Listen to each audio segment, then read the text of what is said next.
Ewan ko kung anong pangalan nitong puno na to.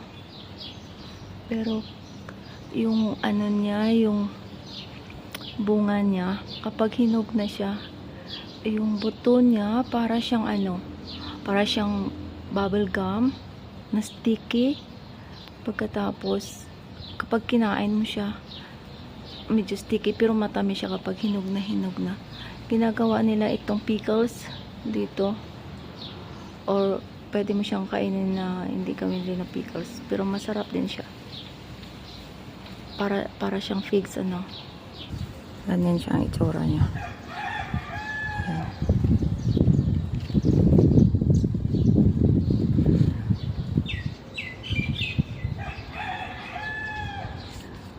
Ganito siya. Ayan. Ayan. Para siyang lansones. Ayan. Para siyang mga lansones. Ang dami niyang bunga talaga. Inaakyat ko to dito palagi. Kahit nainit. Ayan siya.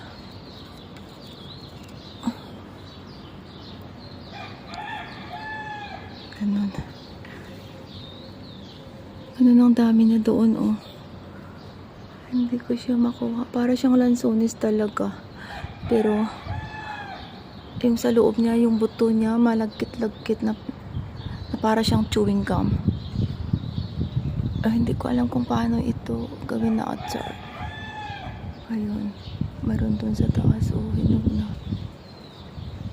Aakyatin ko to kapag marami na siyang hinog. Ayun. Maingay yung yung roaster sa kabilang bahay. Ayan siya. Ayun.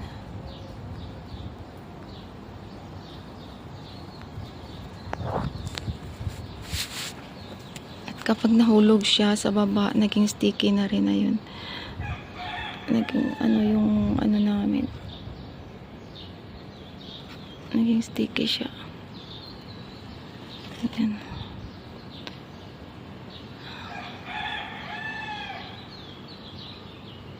Marami ang puno dito. Ayan siya.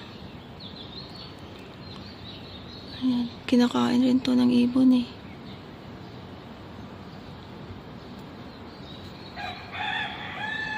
Dito ako sa taas.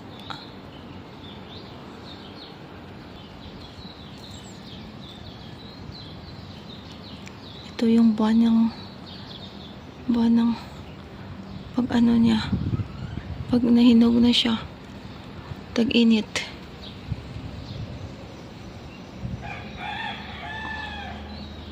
Para siyang dates din.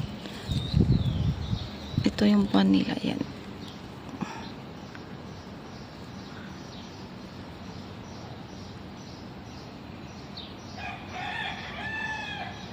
Yan siya.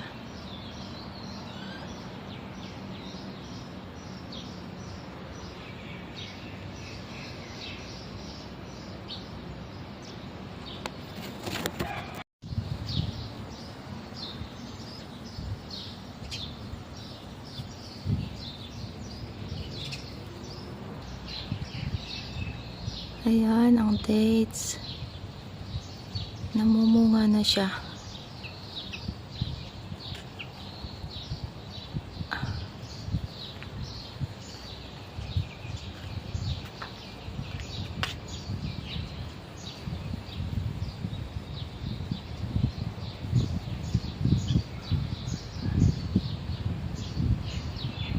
Ayan ang laki.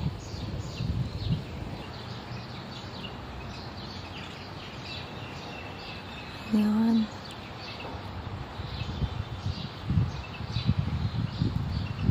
Ilan yan? 1, 2, 2, 3, 4, 5, 6. 6. Ang laki niya, oh. Ayan siya.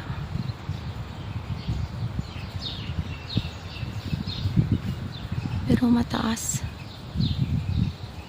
Ito naman yung isang puno. Ayan siya. Ang lalaki nila. Ayun.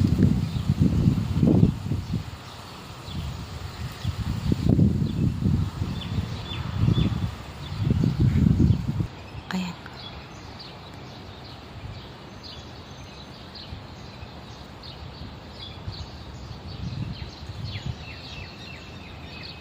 Ayan yung isa.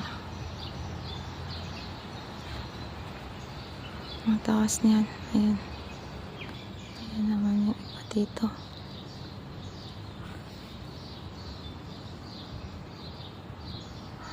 Hindi lang siya masyadong malaki kasi maliit. Maliit pa itong ano na to.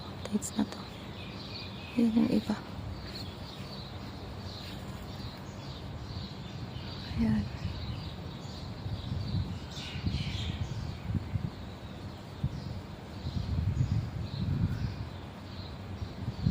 Sa Agosto may ano na. May mahinog na yan. Yung isa walang bunga.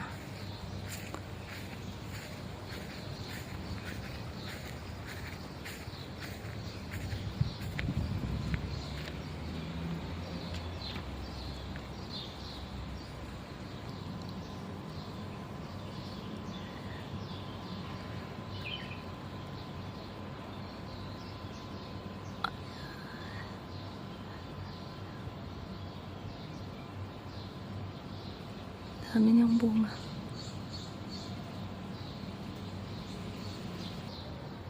Yan ang isa.